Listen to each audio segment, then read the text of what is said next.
session to order. If everybody will, we'll stand for a moment of silence and pledge allegiance. Ask you, if you will, to remember Coach Bradley. He started some treatments for cancer and everything. He's not able to be here tonight, so please remember him. So we'll have a moment of silence.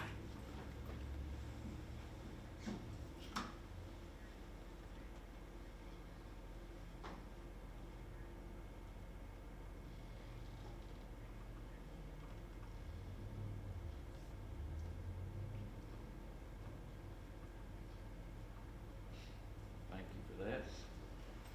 Paul, you lead us in prayer.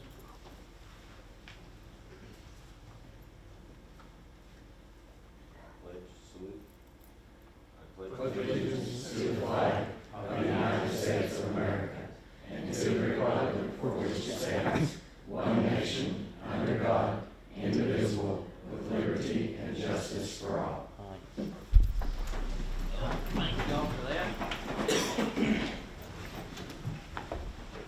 I'll turn it over to the director for some recognitions that we've got here today. Sure.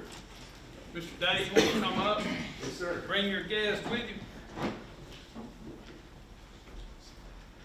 So, on behalf of Jefferson Elementary School, I'm Craig Day, principal of Jefferson Elementary School, and we are very honored and blessed to recognize Pastor Mark Campbell.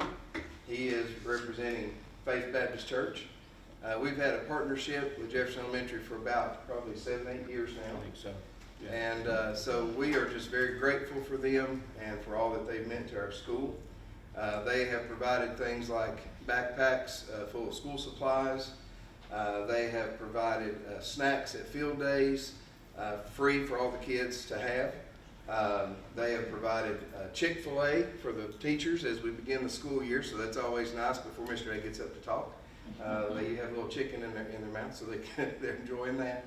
And then this year, they offered a wish list to our teachers for them to purchase, and they were able to provide everything that was on the wish list for the teachers to provide in the classroom for our students. So, once again, we're very blessed and honored to have Faith Baptist Church as a partner with Jefferson Elementary School, and I think it deserves a round of applause.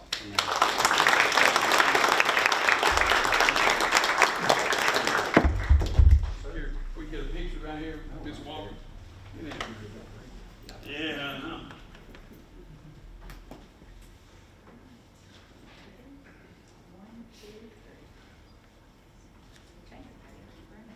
Thank you. Appreciate it. Yes, sir. Thank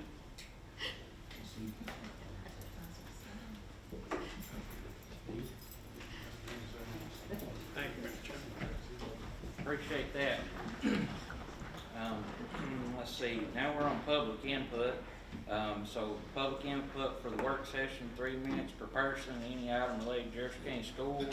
Now on our agenda, we got Mr. Charles Hicks. Is there anybody else signed up? Yes, there are 2 others. All right, so we'll let Mr. Hicks come up and start. Is his mic on?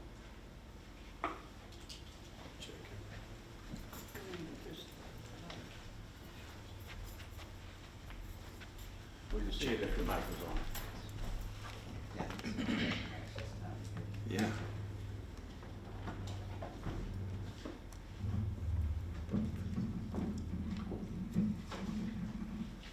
It's on now. I want to thank you again for this opportunity to be here.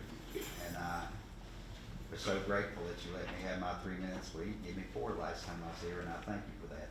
But I want to tell you tonight a little bit of what's happened since I was here before.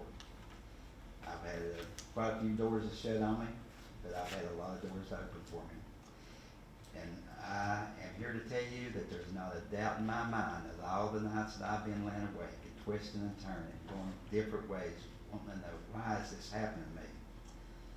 I'm here to tell you that without a doubt before this is over, we will have Jesus Christ back in our schoolrooms the way it's supposed to be. I've had some doors open up for me. I didn't even know anything about when I was here before. I didn't even know what a podcast was. But I found out pretty much what that is. And I've already had the opportunity to speak on one. I've had somebody else to contact me to see if I would speak on theirs, and then I just had somebody from down towards Middle Tennessee to speak. But I'm here to tell you, I am not interested in anybody else but Jefferson County, and I need you to please help me. Help me get prayer back in school the way it once was. Some of you all can remember it. Some of you can remember when prayer was in school. A lot of you can't. But I remember in my heart when there was prayer in school. And it meant something to me today to be able to stand here and talk to you. And I told my Lord and Savior Jesus Christ that if He would let me retire and have the help to do it, I will never stop until I get prayer back in school. And now I've been told that just maybe I get to go to Nashville. I think I've been there twice to watch a UT ball game. But I get to go back to Nashville and I may be getting to knock on some doors because I think I'm going to have a bill that's going to be there. And I want Jefferson County people to please pray. I wish to God that this school board members could pray openly when we have a prayer instead of have to say something private. It's like we don't believe in Jesus. We really don't. And Jefferson County is much better than that. And we can actually stand together as Jefferson County people and set an example for the whole state of Tennessee that we're not going to neglect our children anymore. We're not going to neglect them. If they had that opportunity over a microphone every morning, like I remember to see it and what I got to be a part of, a child would say a Bible verse, then a child would say a short prayer, and then there would be a child that would tell everybody to stand up, and everybody would stand up and say pledge allegiance to the flag. That may still be in the school, I don't know. Less than 3 minutes. Less than 3 minutes. And we're telling Jesus Christ, you are allowed back in our school. And I know that the last time I was here that I heard a comment about other religions. Well, our religion was found on one. Our Almighty God and His Son, Jesus Christ. And I guess that's all I've got to say. Thank you for this. And I do hope that you'll remember and pray for me and pray for this school board because it's going to happen. Thank you. Thank you. Who's our next person? Next person is, please forgive me if I got this wrong, Jen Alter. Yes. Okay, from Dandridge, and she will be speaking about PTO.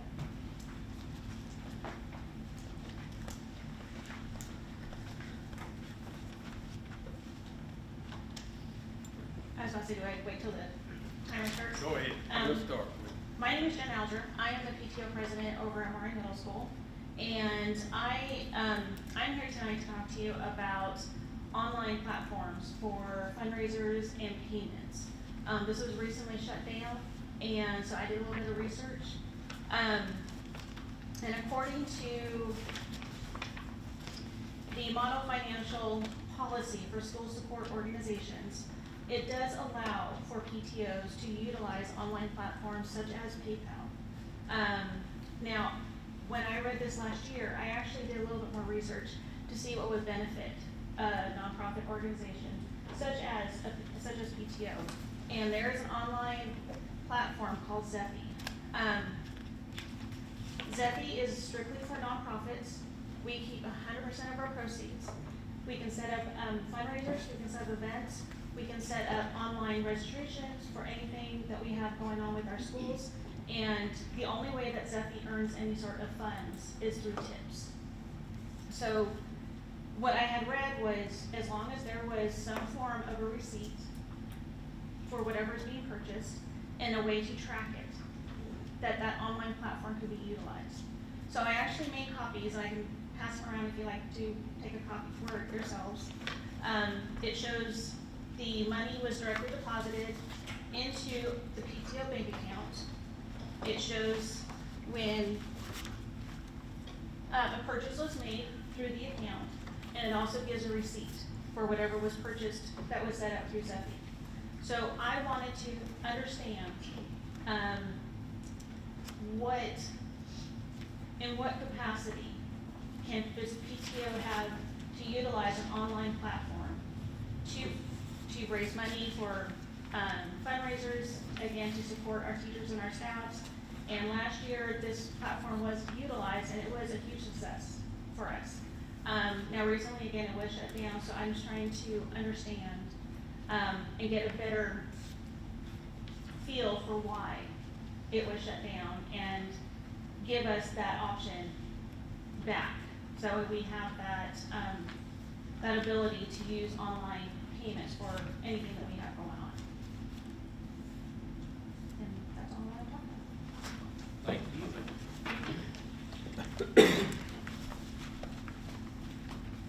Alright. And next is Diana Hardy speaking on registration.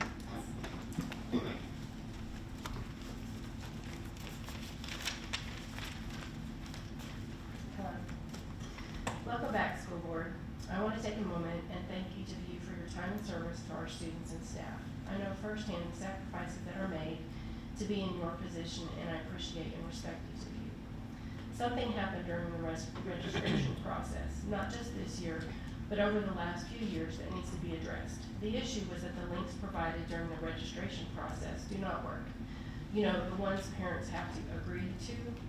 It included the following policies: internet usage policy, attendance policy, COPPA compliance statement, discipline policy, bullying policy, health screening policy, dress code policies for kindergarten through 5th grade, and also the one for 6th through 12th grade.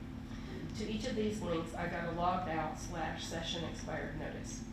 When this happened last year, I sent an email to the suggested address, which returned with a request for which links weren't working. I responded saying I had spent hours already on the process and didn't have time to do it again. That was their job. This year, I contacted several people within JCS for help, even some who were surprised to learn of this and even didn't believe me until they tried the links on their own. Mind you, I had tried this on both my laptop and my phone. This was still happening even on the first day of school. So my question is this: did any of the people notice this that assisted parents with the registration process over the summer? I have concerns about this for 2 reasons. Number one, parents have to click a button to agree or not agree to these policies. And although many parents do not bother clicking links, I personally like to know the facts and what to expect. Number two, you are asking parents to agree to these new policies that are being adopted tonight, something that should have been disclosed before they agreed. Number three, should a problem arise with a student over such policies, Jefferson County Schools will have a difficult time proving that the parents actually saw the policies.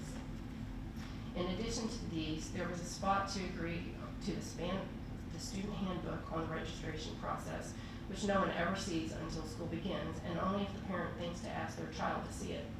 And then, again this year, several of the paper handouts for parents to fill out contain old links that do not work, one for a QR code for an app that parents can use to keep us informed. That QR code also does not work even today. I know this seems like a very minor issue to most of you, but for me, having a child with an IEP, being expected to agree to policies that I don't have access to, and that ultimately violate his IEP is egregiously deceptive. JCS not addressing these issues perpetuates the dispute that JCS does not provide transparency, and it undermines public trust and puts exceptional kids at risk. And I have, I'm gonna hand out these to you all with the papers that I was handing out. Those are ones that all parents get to fill out. And the papers are marked with the link on the bottom. Here's another copy of my statement.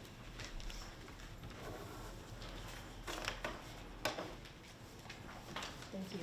All right, thank you. Mr. Chairman, I'd like to remind everybody to please turn your mics on and to speak into the mics. We are being recorded and videotaped. Thank you. Thank you for that. I'll go this one. Gotta get on top of it. All right, so we have items for information next on the agenda.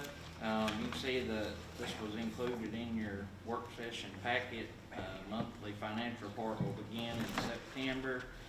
District enrollment, policy review, which, policy committee just met for this meeting. Monthly threat assessment, school board strategic plan, assessment results, and credit exam information for Jefferson County High School 2025-2026. So I'll turn it over to the director to have his input on these items for information.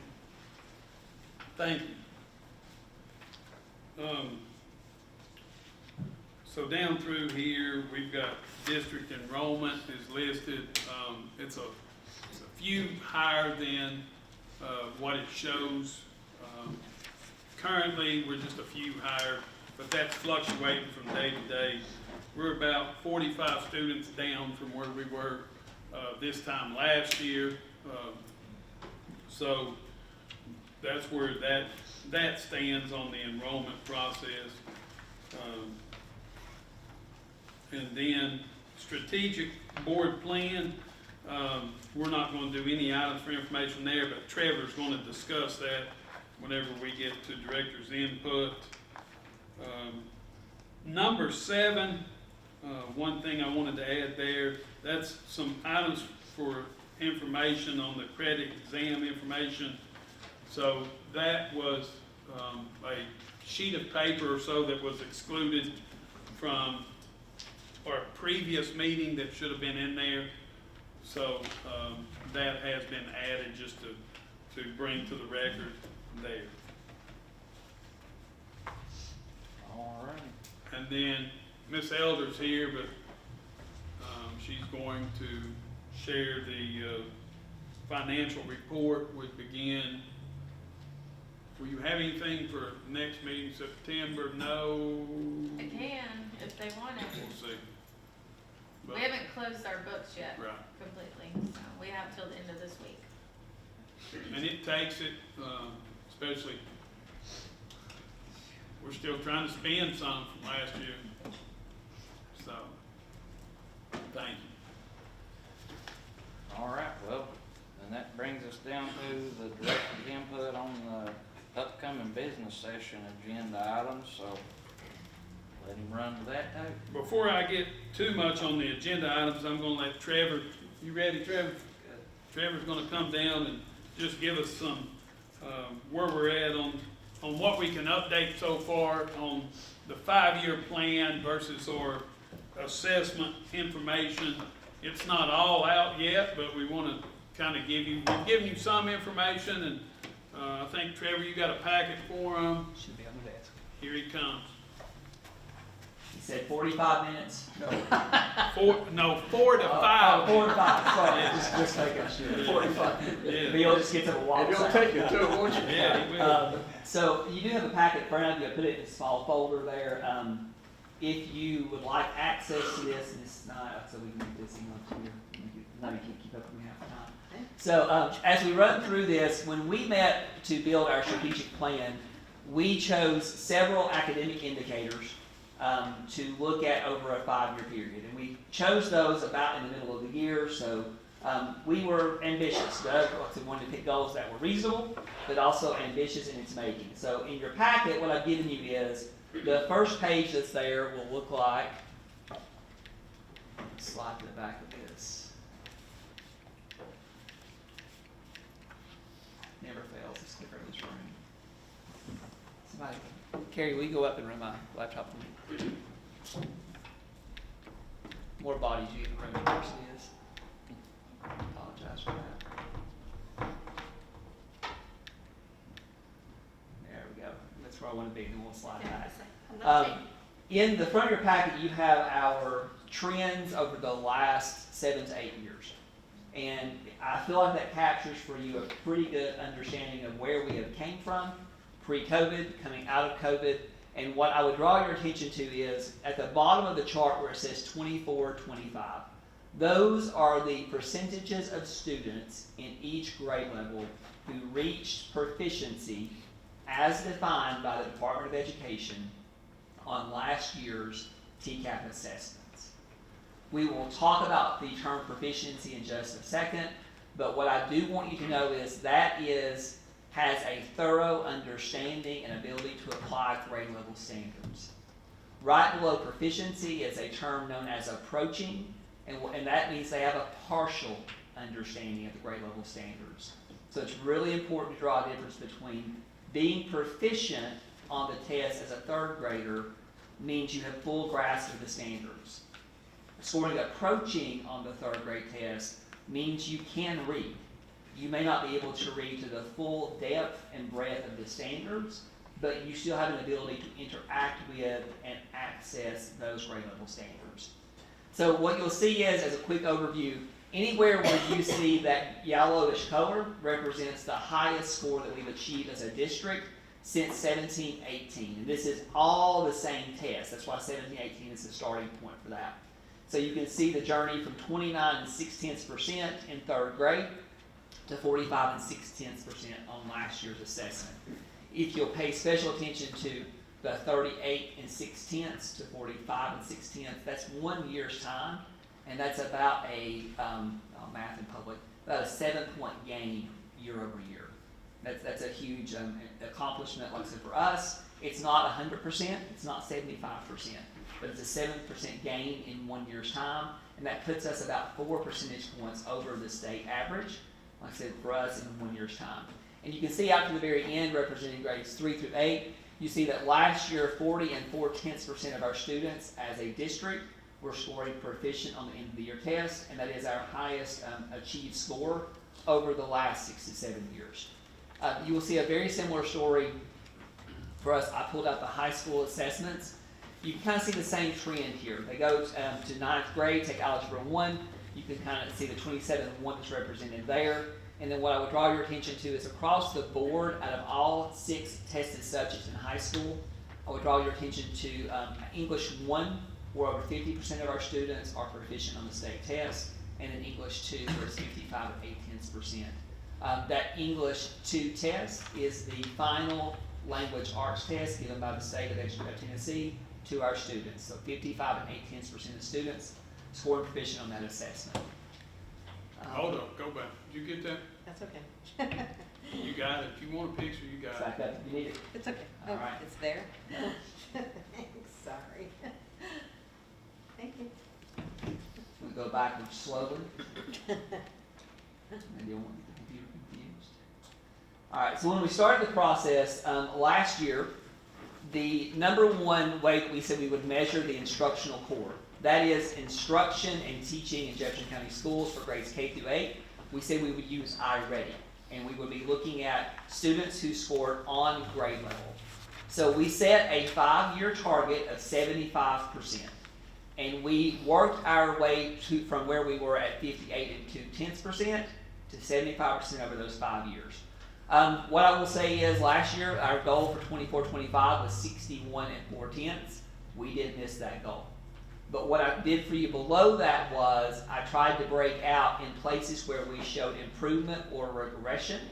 I tried to show those for you so that you can see that it wasn't that everyone went down. Some grade levels did go up, while others may have flatlined or went backwards a small amount. You can see in grades 3 and 4, you can see that improvement that I showed you on the state test a minute ago. You can see those grade levels achieving higher scores as we move through. Again, our goal being by the time we reach 28-29 to be at 75%.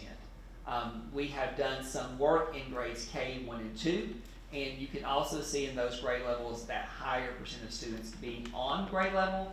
That's representing some of that work feeding up as we move up. Carrie, if you hit the arrow button for me. The other big piece of this that we decided to take on was we said we would look at, sorry, one more time, Carrie.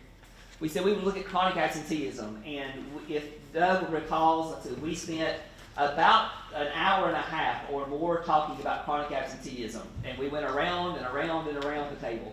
Dr. LeMay, Sandy Rainey, we talked about pre-COVID chronic absenteeism in the district for elementary grades was about 7%. That number has doubled or tripled since COVID. And if you remember back to those days, we told kids, if you feel sick, stay home. Stay home for 2 weeks. sometimes people still have that thought in their head. Chronic absenteeism, Josh knows how that is. Chronic absenteeism is missing 18 or more days out of a school year. So that term is actually defined in our school plan. So it's not missing 5 days for a sickness or missing 2 days for an extended vacation. It's missing 18 days total. So we set a goal this year to reach 18%. And what I want to really kind of call out here is we did a lot last year based off of our school plan. If you read our central office update, saw some of the things we were posting, we started celebrating and rewarding daily attendance in elementary school. We saw a reduction of 1 point in grades K through 8, and the high school had been going down for 3 years. So we did not focus heavy on the high school, and what you can see there is as the elementary school went down, the high school actually went up by about 2 points. Like I said, so that attention's already been drawn. When we met this summer in our data reviews, like I said, with principals, that was one of the things we called out, and schools are working individually on chronically out of school, while also we're going to continue that at the district level with our attendance prizes and those types of things. So again, we did miss the measure, but where we worked, we did see that reduction of by about 1% in most grades K through 8. Several schools are now down around the 14% mark from around 2021 2 to 3 years ago. So we have seen a reduction year over year over year, just not the reduction we wanted to see last year in grades K through 8. And again, that is 18 plus days. That's when you become chronically absent. Carrie, if you would hit one more time. Thank you. I got it. So grades 3 through 10, when you lump those in together, what I wanted to show with this slide, as you think about those measures. So we chose chronically out of school, and we chose iReady. There's 2 other measures there, college and career ready. I can't release that information to you yet because the department hasn't finished up their review. And the other being the ACT. We're also waiting on the department to finish that. So of the 4 measures for our district plan, 2 of them are still embargoed, and they will be released in the coming days. This is ELA performance. It's that same number I showed you a minute ago, and what I would draw your attention to here is you want to see fewer kids in below, and you want to see more kids meeting or exceeding expectations. What you will see with that is in this chart, we have that trend occurring, and we saw last year 3.5% more students scoring on grade level, scoring proficient than what we did the previous year. So again, that's the trend we want to see. And remember, below expectations is telling us that those kids pretty much don't have the ability to access grade level standards. So we want that bucket to be the smallest bucket that exists on these state tests. Call out 3 grades. These are what we like to refer to as like major transition grades. Grade 3, again, you see that 38.7 to 45.6. That is the first time students test. It's the first big test they take. The retention law is tied to it. You remember all doing the big ordeal with that 2 to 3 years ago, working through that. You can see those outcomes there. 6th grade, you can see that is representing year to year. So again, an increase in 6th grade.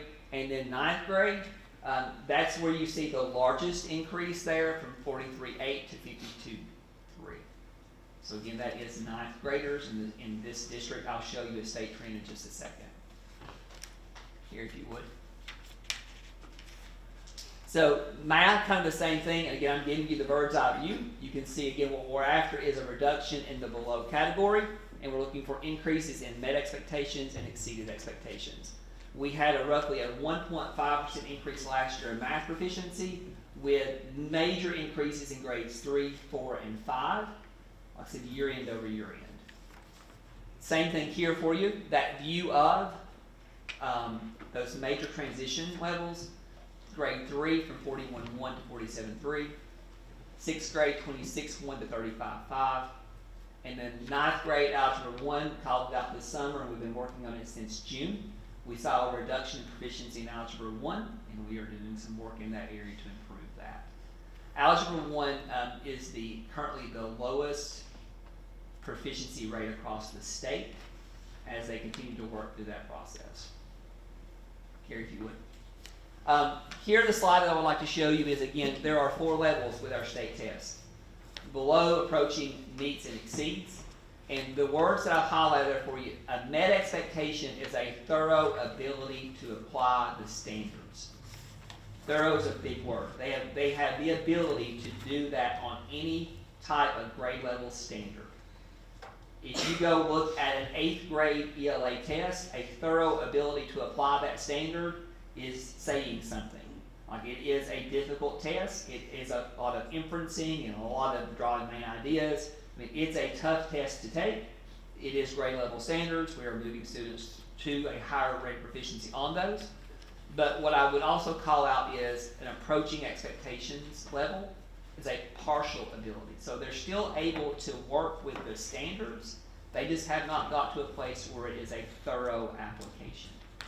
And again, we want to see more kids move into approaching, but we want to see more kids overall move into that met expectations and exceeds expectations category. Giving you a little bit of narrative in your packet that you can read. If you have any questions with that later, I'll be happy to answer those for you. Our trend is where we would want it to be. We have this last piece here for you that kind of show you the state trend versus our trend. Grade 3, the state average is 41.7. We're at 45.6. Grade 6, 39.5, 37.5. Grade 9, a big transition grade for us, 39.2, 52.3. And then 10th grade, we are also scoring above the state average. Each of those areas are a transition grade for us.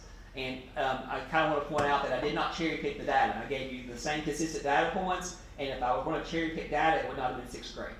It would not have made the list. So again, of the 4 that are up there, 3 of them are above state average, 2 of them quite a bit above state average. So we put out at this point 2 to 3 press releases that are out there with more of this information in narrative form.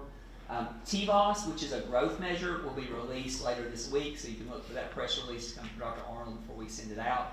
I'll say our growth is good. What the other measure the state uses, it is a very solid measure this year. We're very excited to release that in the coming days. Our schools have done a ton of work to be where they are.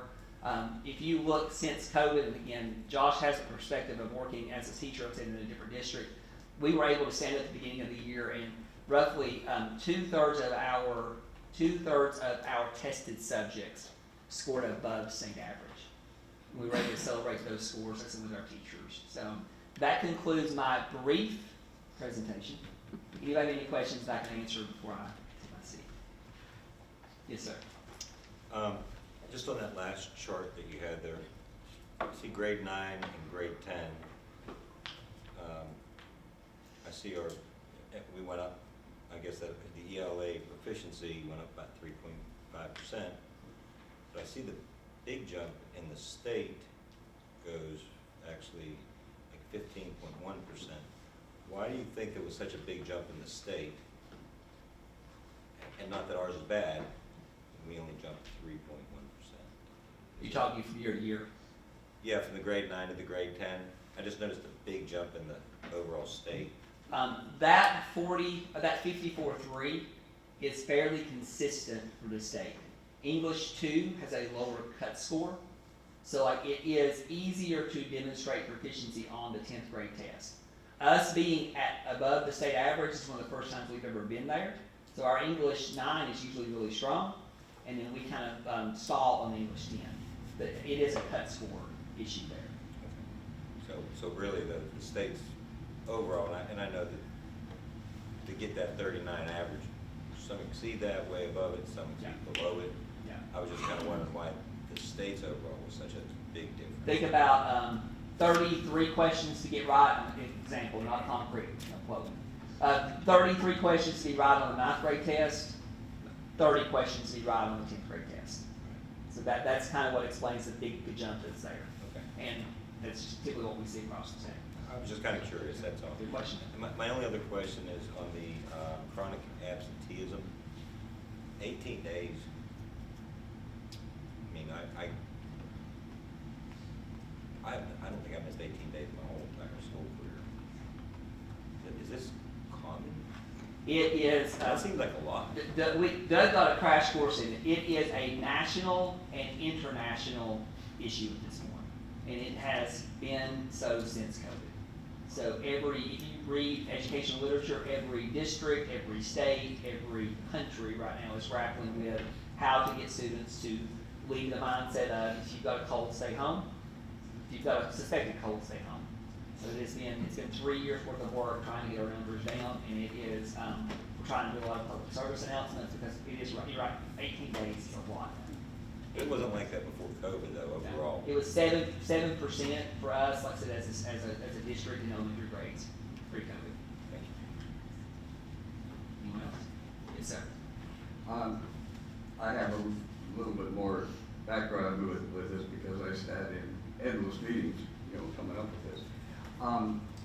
As I recall, when we started putting these numbers together, sixth grade was always a concern, Yes. even back then. Yes. All right, it remains a concern. And I don't want to take up time here because we can do that in a committee meeting when we next meet. But there is something about sixth grade that in our district, I don't know if it's statewide, but in our district, it just doesn't seem to be clicking. And I don't know if it's because of the kids coming in as they came out of the COVID era, hadn't caught up to where they should be, so they end up in sixth grade, and all of a sudden, by the time they're sixth grade, all that COVID fog is kind of behind them, and so they go on to seventh, eighth, and ninth and do very well. But that was something that was a concern then, and it seems to be based upon these numbers, it's still a concern now. So I will point out that yes, when we met sixth grade, ELA and math were major concerns. I will point out the big jump in sixth grade math, which is one place where we focused heavy on last year. Like we did a lot of PD, a lot of teacher pulling together, a lot of work there, and that score did come up. So we felt like we have a really solid plan to repeat that this year in sixth grade math, and we're also doing something very similar in sixth grade ELA. So we did see some of the fruits of the effort from that work. Good. And again, keep in mind that our two largest middle schools, that is a transition period for two of our largest middle schools. So they are going from several elementary schools to Jeff Middle and to Maury Middle. So you will see some school districts have fifth grade as their sweet point because that's where some schools do transition at. Others will see sixth. Some who do seventh will see seventh. So any transition year can be a cause for declining proficiency. And I don't know if this would be a question for you or Dr. Arnold. You mentioned Algebra 1 statewide is a weak link. Is that because of the programs that the Department of Education is recommending that we're using, or is there some other reason? I would say A, transition year, 8th grade to 9th grade, and like they begin to prioritize other things in 9th grade, whether that be other courses or other interests. The 9th grade Algebra 1 assessment is also extremely difficult. Are there any school districts that you know who's overcome that trend? We have been, up until this past year, a leading district in the East region. Last year was a news for us. Thank you.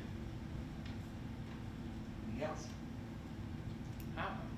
I can't remember, I've had the proctor, but how long is that Algebra 1 test? It is 3 to 4 subparts, 45 to 50 minutes each subpart. One portion, no calculator, and I am telling you what, it's a tough part of the test. Yeah, I know I see kids like just sitting there struggling themselves.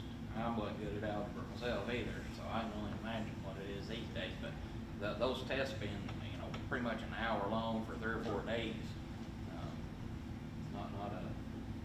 I don't know. Not a good way to measure whether a kid knows, in my opinion. I'm okay with the test, like I said, but it is a tough one. It's hard. Yeah. Anyone else?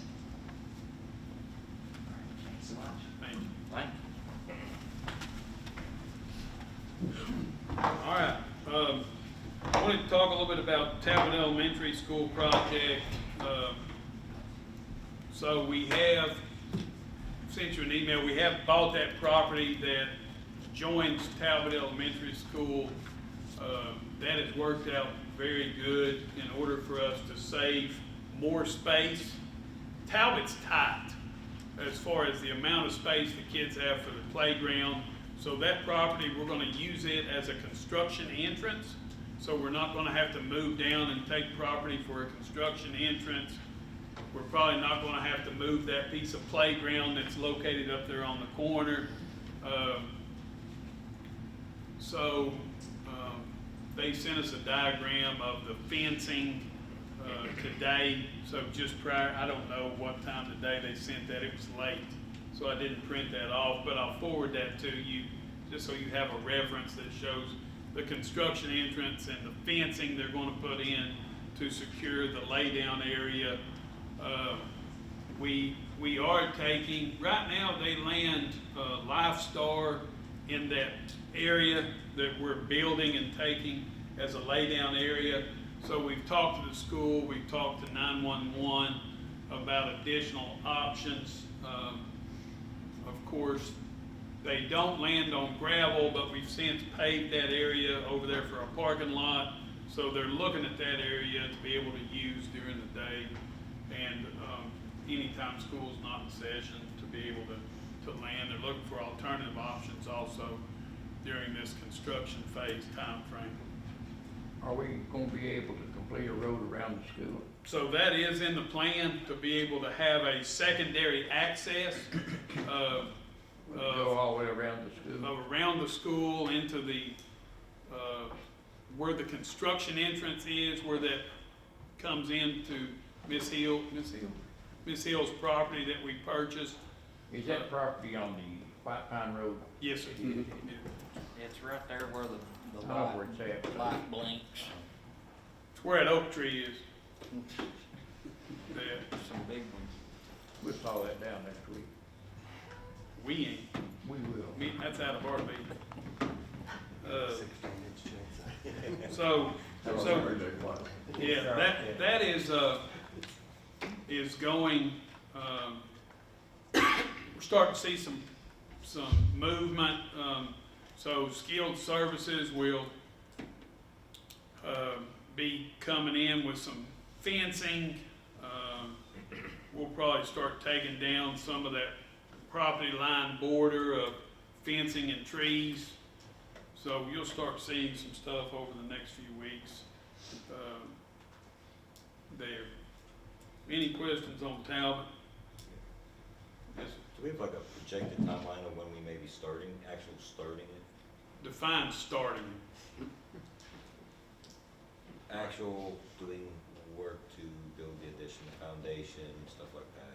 I mean, Yeah. I get, it's gonna take some time to stage it and everything, but actual people out there actually start. Yeah, so, I think they are working right now to, site contractor for site work. So skilled services working with a site contractor.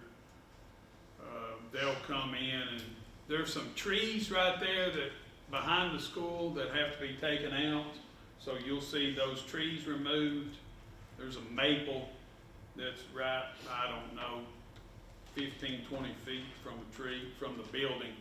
I think there's 4 trees that have to be removed. Then they'll take out the soil that's there, bring in some suitable soils to compact. So I would say you'll see that in the next 30 days. Yeah. And did I see correctly? I think you sent us like a progress report. The estimated time of completion is May of '26. Is that right? Yes, so I think we put that May 1st.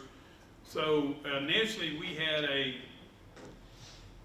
March date, and then, of course, we had some time that it went through fire marshal office to get approval, somewhere around 5.5 weeks of fire marshal approval that it took a little additional time. It's very complicated, so it's not the architect's fault, it's not fire marshal's fault.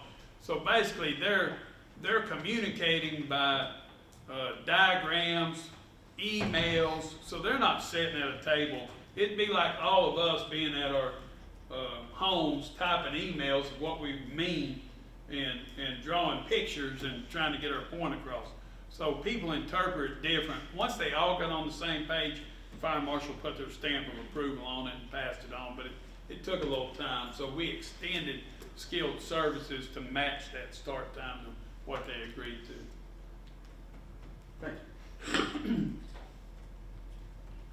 All right, Jefferson Elementary School, I came to county commission and spoke a little bit just on that.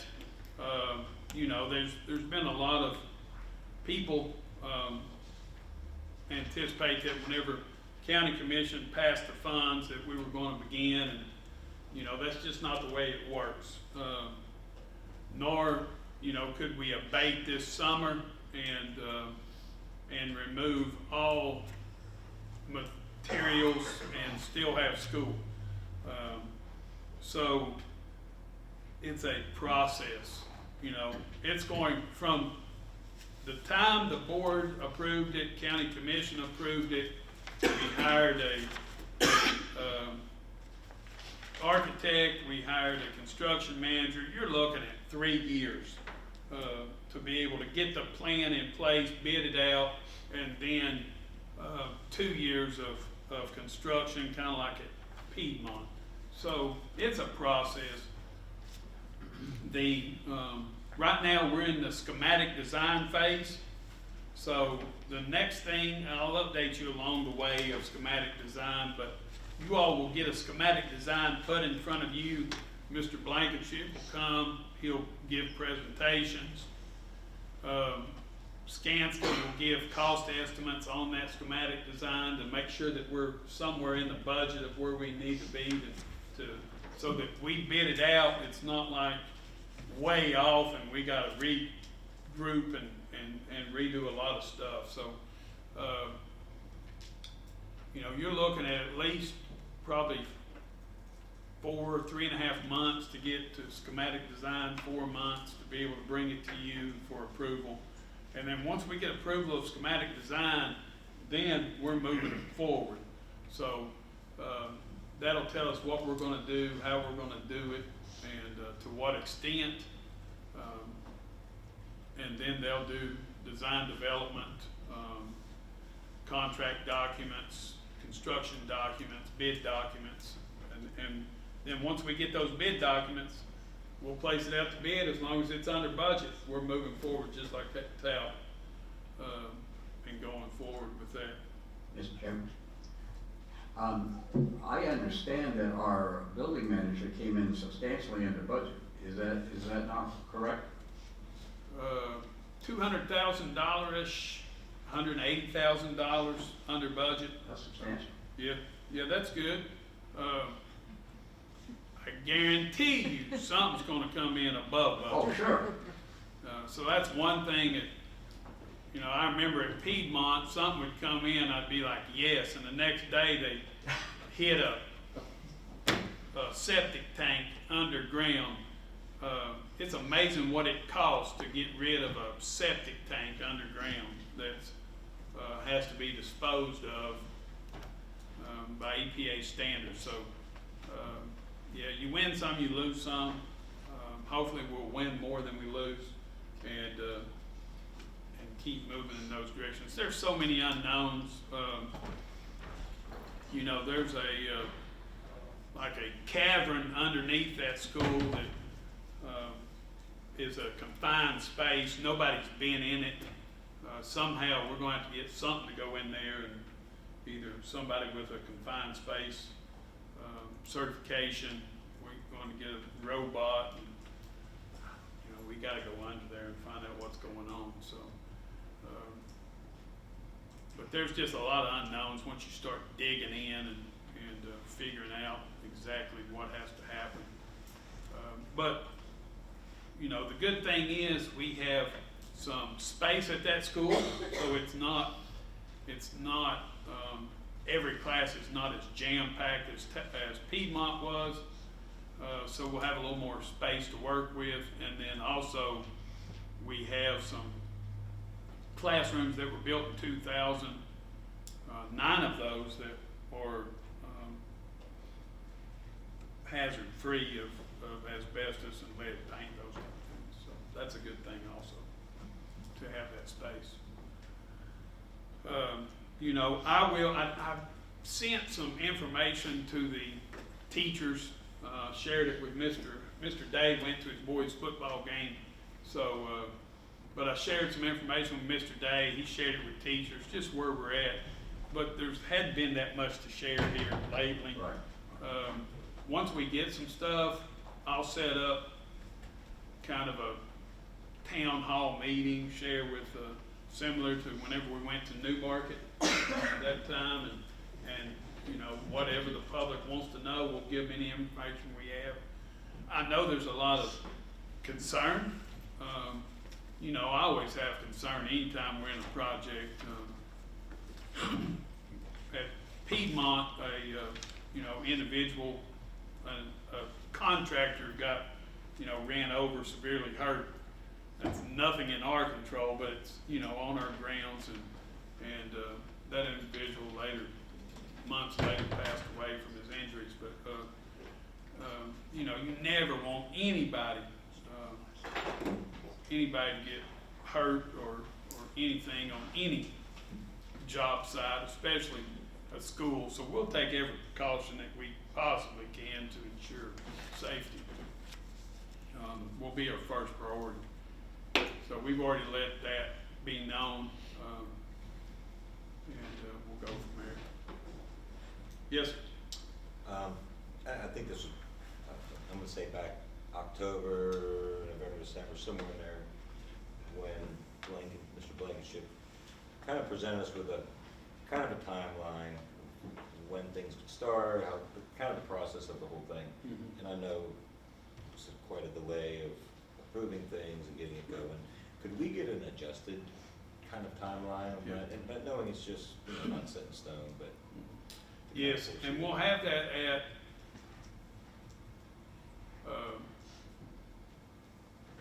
so we had that August 4th kickoff.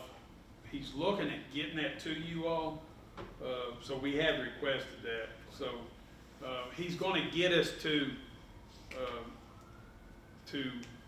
bid, to where we bid it out.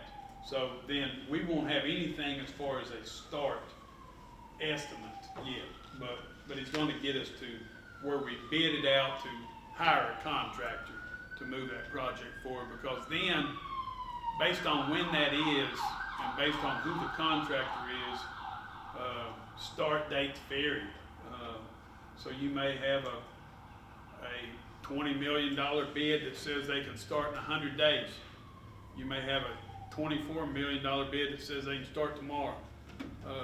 It just varies on that. So that'll be part of it, and we'll go from there. But he'll get us to bid. Okay, thank you. Any other questions on Jefferson?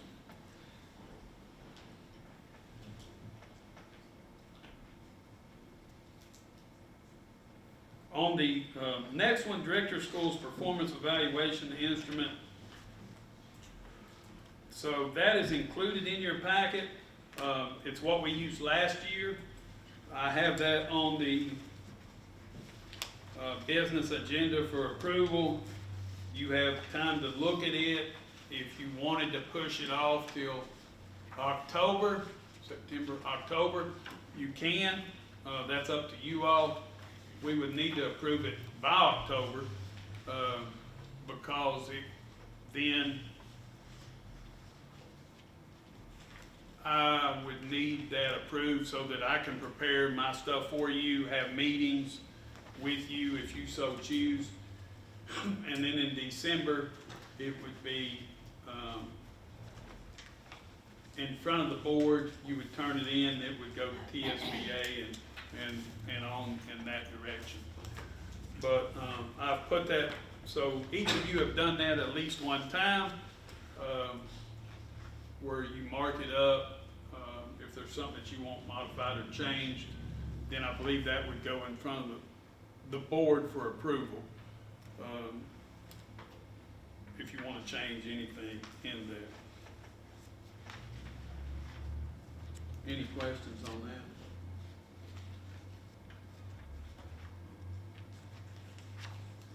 Roofing updates, these come in, so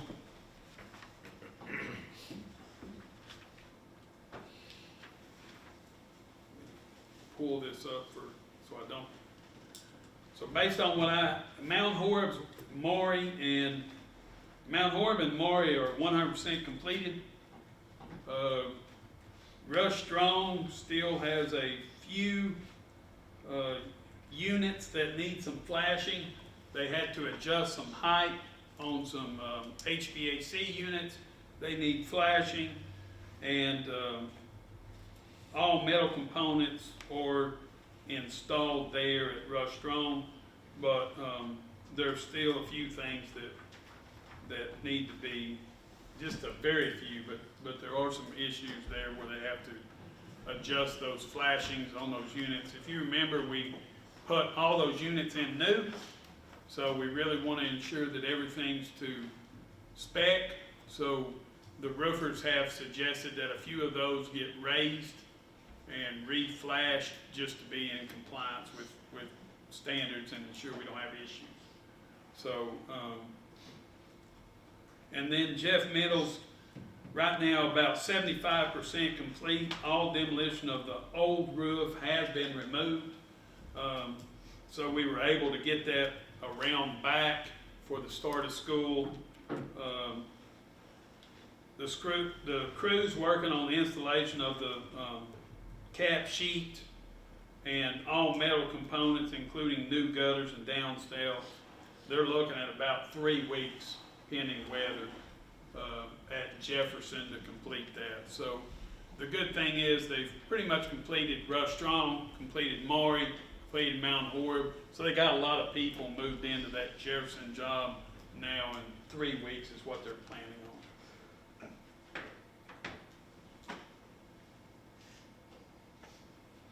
Any questions on roofs? Yes, sir. The units that have to be raised on Rush Strong, is there gonna be an added charge, or how does that work? No, there was not an added charge. It was very minimal. Most of it's some re-flashing. So whenever, there was only a couple that needed raising, so that was very minimal. The re-flashing is, I don't know how, but some of it was not to their specs. So they're doing re-flashing on those curves instead of just recovering. They're actually, he'd have to explain it. Austin talked to him, but that's minimal expense for them, but it's time. Right. But they're willing to cover that. So that's within their scope of work. Mr. Chairman? Since this has to do with the HVAC, is Perfection involved in? They are, They are, okay. yeah. So their work is, they know what their units need to have, and Yeah, they were on, so they're not there on a daily basis. They were on site with Matt Emery, our roofing specialist. They were on site with Escola and Perfection, Austin, James Franklin was down there. So they were all walking it, having a discussion, and came to agreement on what to do, and then Escola moved forward on completing the work. great, thank you. Yes. Capital projects list. So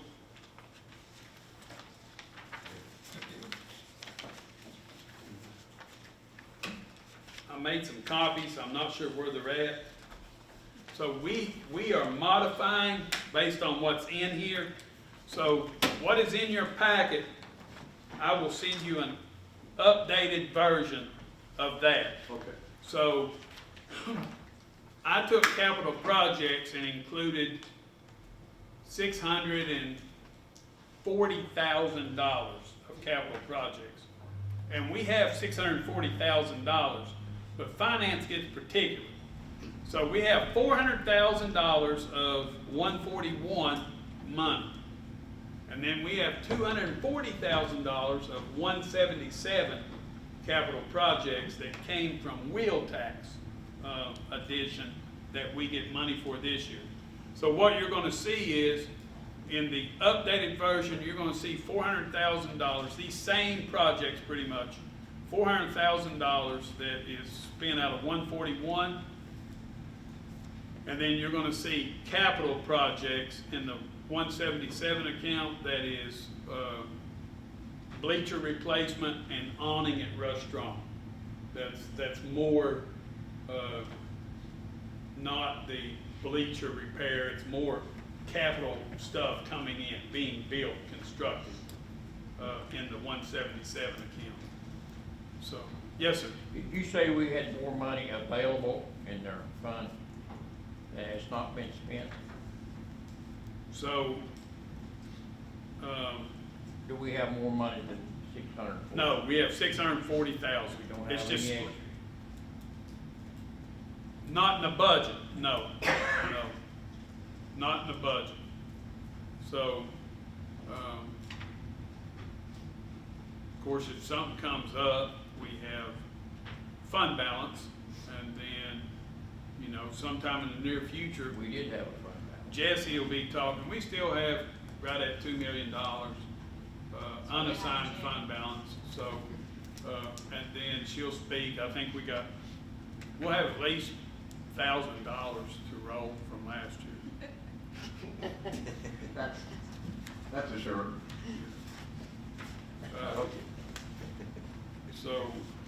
So that'll happen, but that's my mistake, as far as new money. I did not realize, I did know that, but I just took capital projects as that money, but realizing that county commission's wheel tax money is designated for 177, which has to go toward capital expenses. So, some of these are not capital, like stadium repair, that's pretty major, and has to be done, but it's not considered a capital expense per se, as far as going in there. You know, capital expense is more the creation of something new, constructed.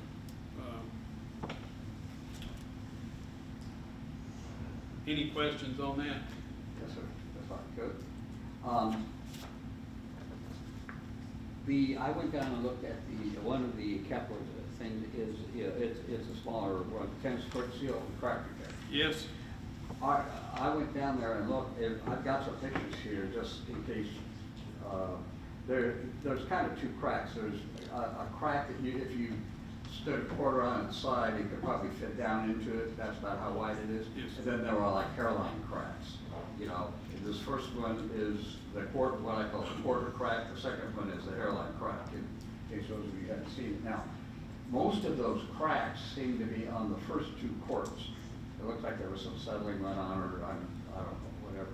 And then there are some hairline cracks in the courts that are further on. And the $10,000 would be for seal, crack, and seal coat. Is that the entire tennis area or just certain courts that need it?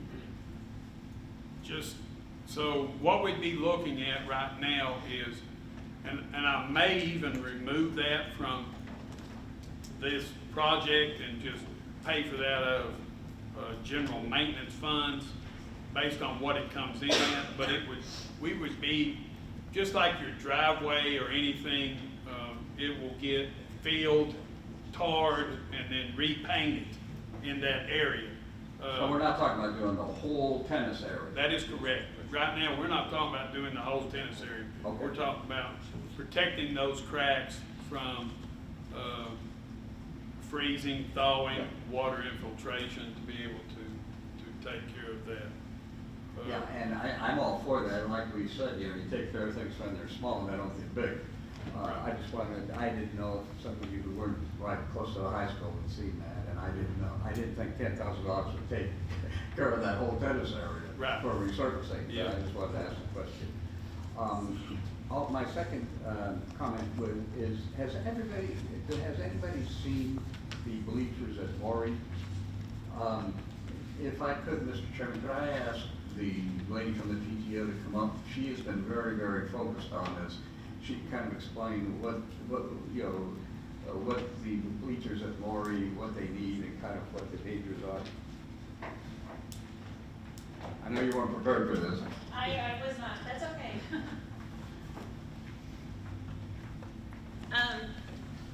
So the bleachers at Maureen have,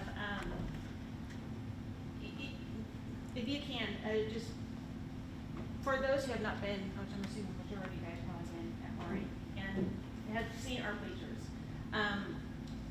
the main concerns that me as a parent and also as the PTO president advocating for our teachers as well as the students, some of the gaps in between of the sections.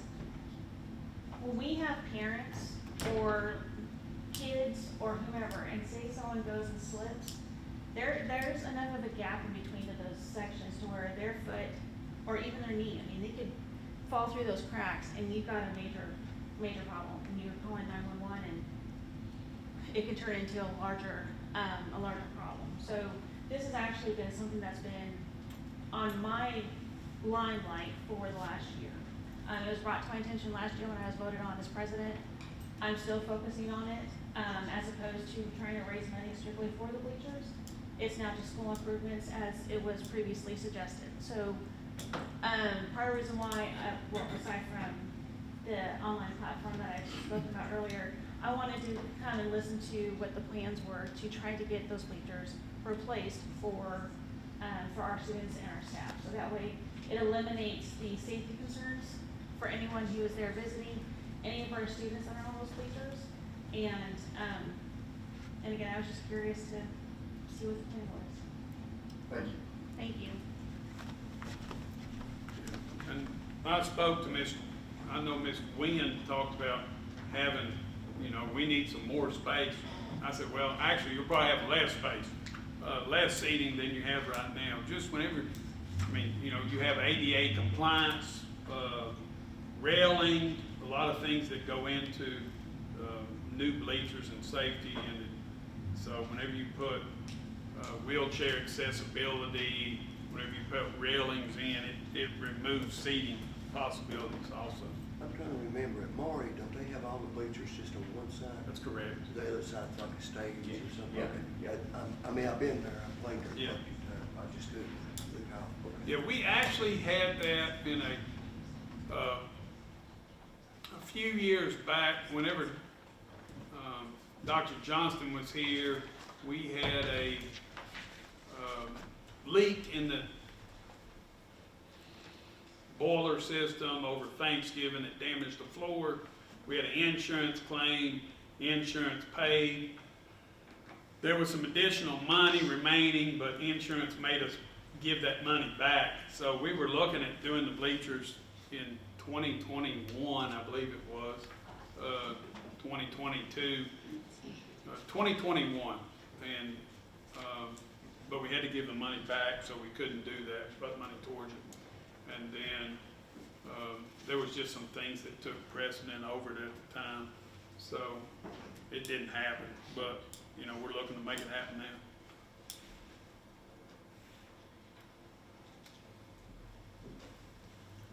So, I want to jump back to the tennis court.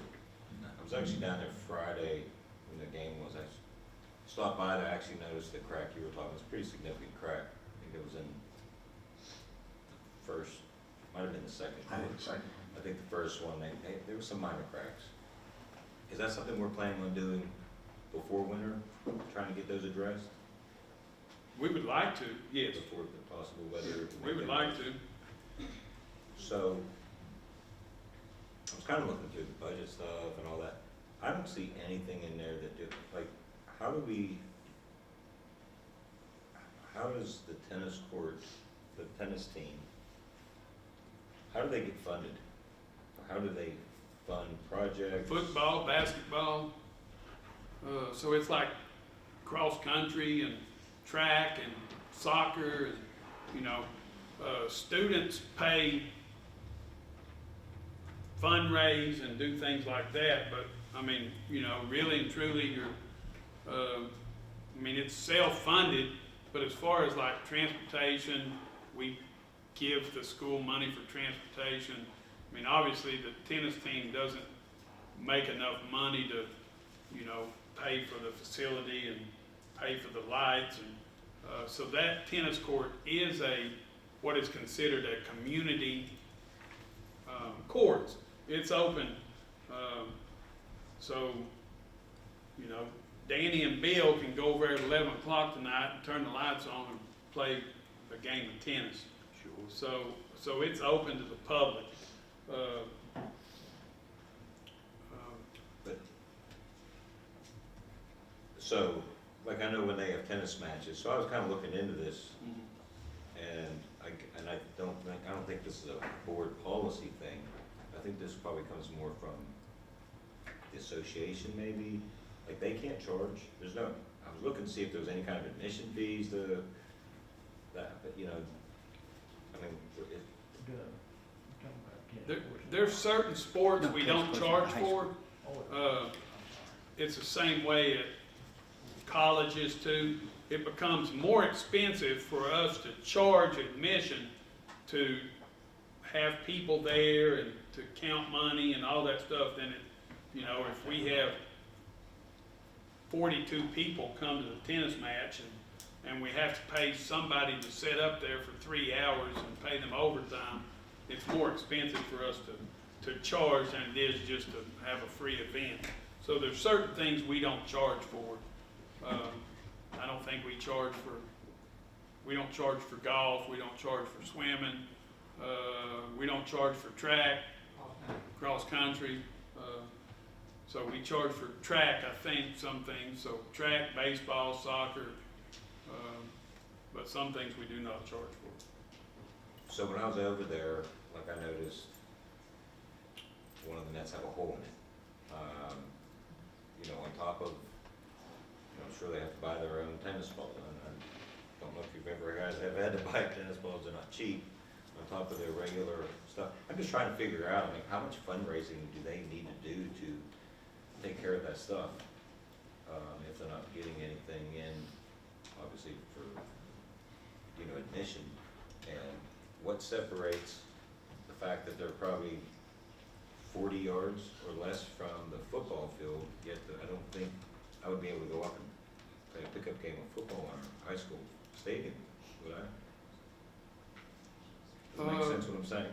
Like, So, just the football, so Nick, the tennis courts was built using a grant that was for, number one, the tennis courts was built on where the county pool was located. So there was an agreement between the county, the school board to build those tennis courts using a diabetes-funded grant that paid for that. One of the stipulations within the grant was that we had to have those tennis courts open for public use. okay. So, you know, can you come? No, I mean, I don't know, but there's people who come in and walk our track on Saturday morning or in the evenings. I mean, there's a lot of things that go on, just like at Jeff Middle School, you can go in there in the mornings or in the evenings and people are down there walking that track. You know, you're not gonna come there between 8 and 3 and walk the track. Steve Cameron will not let you in. So there's just no way he's gonna let you in, because our PE classes are using it, those type of things. Well, I meant like on a Saturday, obviously we can go down and use the tennis courts, right? Right. It'd be public. You could go walk the track if you wanted to. I mean, Could I take a Thanksgiving break, have a turkey bowl on the football field? no. Nor on the tennis courts. No, but I'm just saying, no, I'm Nor talking on like anywhere turkey on our bowl as property. in, I'm talking about like turkey bowl is Oh, a football game. You know, that's, I'm just trying to figure out what separates it. I didn't realize it was done with a Yeah. grant. Yeah, I feel like the tennis maybe just withheld from some funding that could be used for them. yeah. That's just trying to kind of grasp around how it's funded. Yeah, I've not had the tennis team come and ask for, funds. I know that they do some, through coordinated school health, they have some fundraisers. They have some tennis camps that they're able to put on for kids to raise money. One year, they were able to do, through a grant, they were able to do tennis grant. And that tennis camp, any kid that came to the camp got 2 dozen tennis balls, a free racket, a bag. There is some support there for the program. And, you know, we don't ask the football team to maintain the turf. We don't ask the track team to maintain the track. We don't ask the tennis team to maintain the courts and the nets. So, you know, there may be some issues with some of the facilities. It's not perfect. None of it is, but we will put forth money and pay their way. Okay. Were those facilities not named in honor of someone to begin with, the swimming pool and the tennis courts and was that project named after someone in our county? Not to my knowledge. Was Mr. Willix, was he the chairman of the court for a long time? I don't, do you know anything, Randy? There was a bench purchased with his name on it. That's all I know about. There was a bench so they did something as far as a recognition, It's like a bench but with his name I on it. not the facility itself. Not the present facilities, Right. no, but the one before that. Not to my knowledge. The swimming pool was taken out and filled up when it was. Yeah. Not to my knowledge. A couple of things, pass this out. So,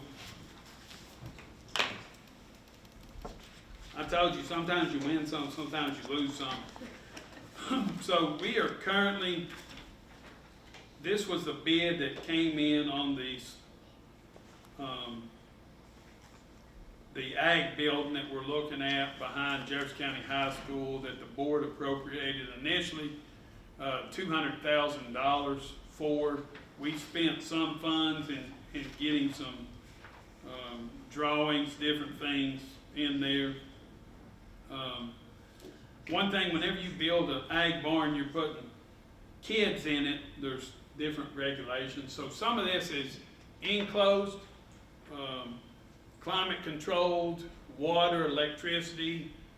So it's 40 by 80, 40 by 40 is enclosed, 40 by 40 is open for livestock. So I've asked Austin to hold off just a little bit. I mean, obviously we don't have the money to move forward on this. We're way short, but we could negotiate with McSpadden. A ton of this is concrete materials that concrete's expensive, very expensive. So some of that is what drives this cost up. But we had 2 bids, so I don't feel like it was just one bidder came in and highballed the project. But this is where we're at right now. So, you know, we have roughly about $180,000 sitting in an account for this, and the low bid came in at $618,000. So, so there's, you know, site work, there's access to get to it, there's a lot of things that have to happen in order to do this. So, we could always look at decreasing the size some. We could look at, you know, decreasing some of the site work, some of the concrete to it, replace it with gravel, do some of that work ourselves. But that's where we're at there. I've asked that, you know, we can look at that down the road. I just wanted to give you that information. They opened bids late last week. Thanks. Last week. So we just got these in, and that's where we're at. So I've shared this with you, with principal, with the ag teacher and Austin right now. But that's where we're at. Could I ask, Josh, being that you're in the ag education business, are you familiar with what they're asking, and is it your feeling that, I mean, do you see anywhere that either we could change the structure or whatever? I don't know what, an ag program would need as far as this kind of thing. Me personally, I look at this and I'm thinking, Cobb County's got something very similar and it did not cost this much. So, I'm wondering what in the world, what's going on, so, I don't know, but once again, I don't know much about construction business, but I think about when we had our joint commission meeting and we were talking about building 2 bays onto the bus garage, near the landfill, and, the big discrepancy there in what somebody said would be and what was, so I don't know. I would like to, see what the teachers themselves have to say about it myself. I didn't get to talk to anybody yet about it, so, I mean, if I had a $500,000 building at my school, I'd be really happy. I don't think nobody's gonna do that anytime soon, but I don't know, it seems pricey. I don't know. I don't know what's actually involved or included in what all they wanted besides size. Do you know when the one at Cobb County was built? It's been within the last 2-3 years. 2 years. I visited that whenever it was getting completed. It is much smaller. So initially, the first diagram that we had was 120 by 60, and we brought it down to 40 by 80. Cobb County's is just an enclosed area with a little bit of exterior ground, so it's not fully covered. I could find out that information from up there. So it doesn't have the covered pens where you would work large animals in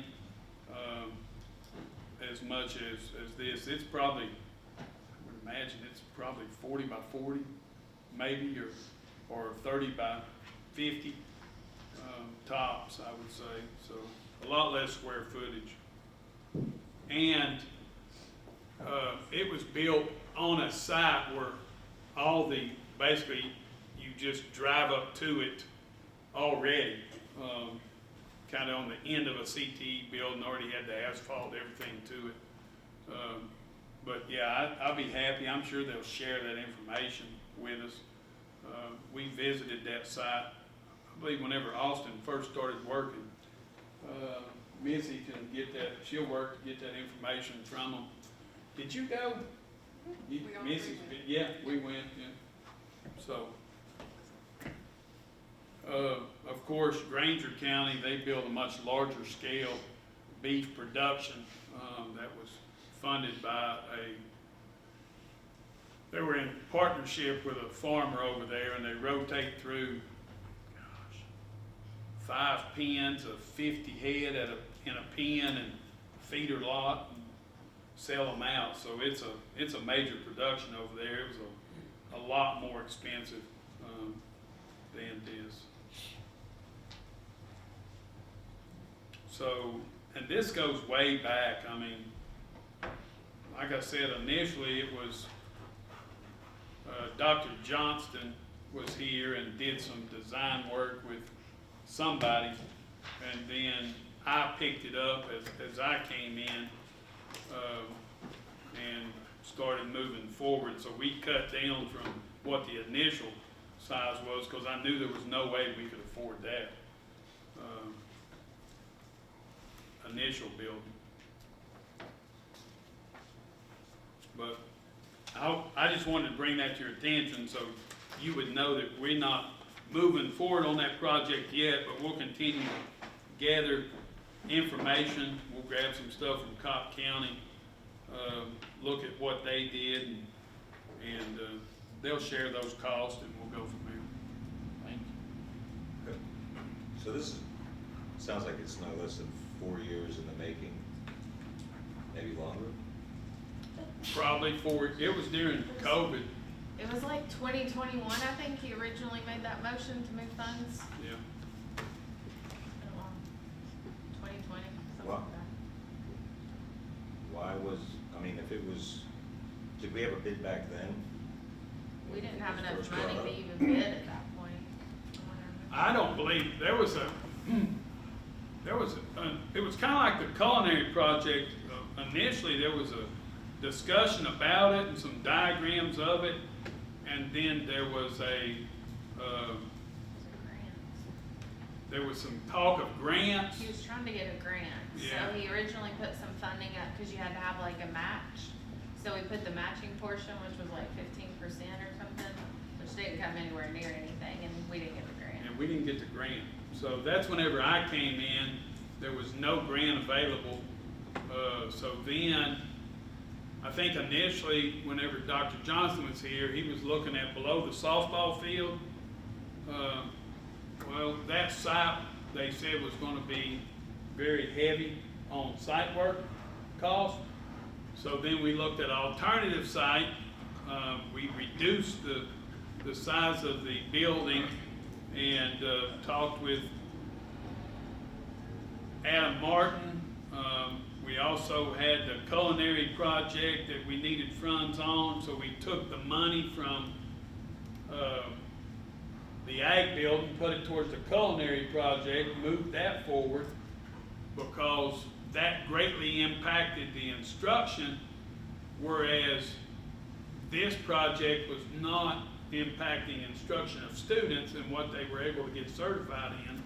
So we put that project as a priority, moved it ahead, finished culinary, and then we moved on to this project. So what do we have basically other than just submitting bids on this? Do we have any drawings? Do we have? Yeah, we do have drawings that Who were, was over the drawings? What firm? that was Lewis Group. That might explain a lot too.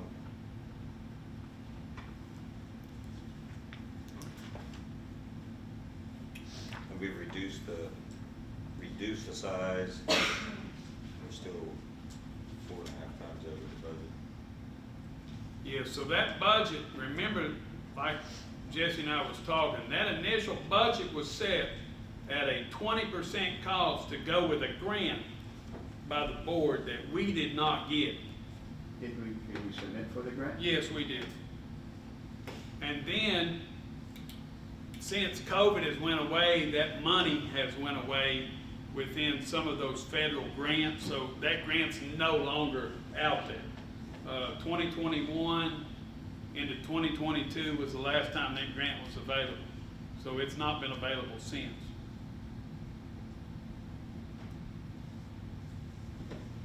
So do we have any money put aside for this at all?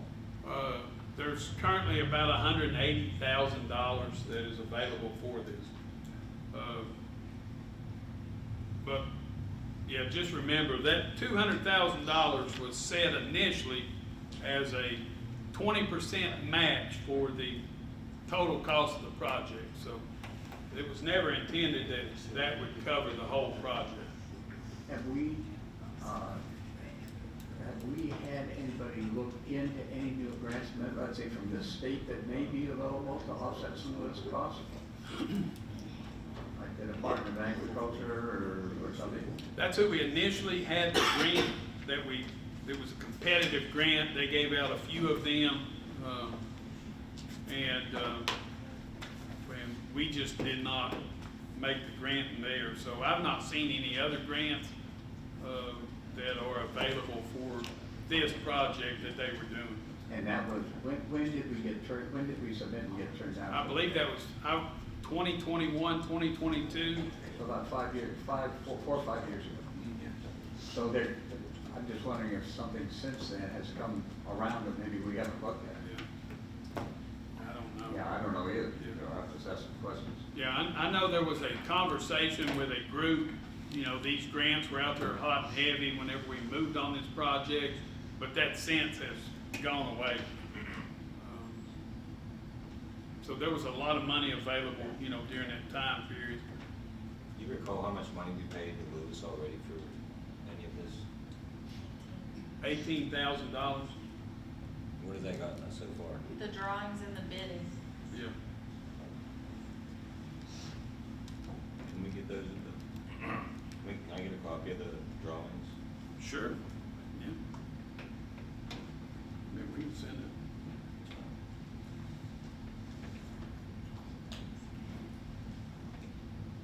Yeah, I don't remember when that was those were submitted, approved, and we moved forward. I don't even know.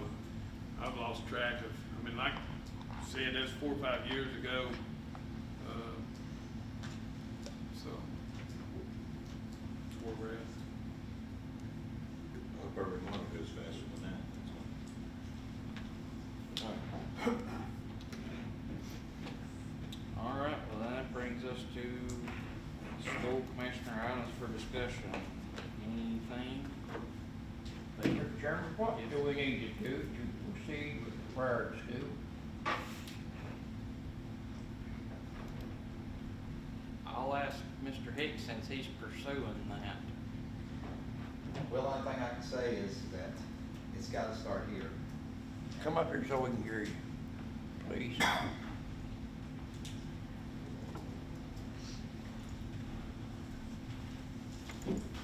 I don't really know why it's such a big issue. I mean, like here, we're all adults. And why we have to not be allowed to pray? We have a moment of silence. Is that just something that we choose to do, or is it a law that's where you're not allowed to have open prayer? Or what? Why is it that we just have a moment of silence? Because see, my problem is like the school system. Our country is founded on Jesus Christ. I mean, that is our belief. And I mean, I know people don't want to believe and trust in God anymore, and they really don't care. It's kind of like we feel like we don't have time for God anymore. But I mean, our children need it more than anything else. And to me, it would start with the school board. A school board that would want to really and truly fight for this.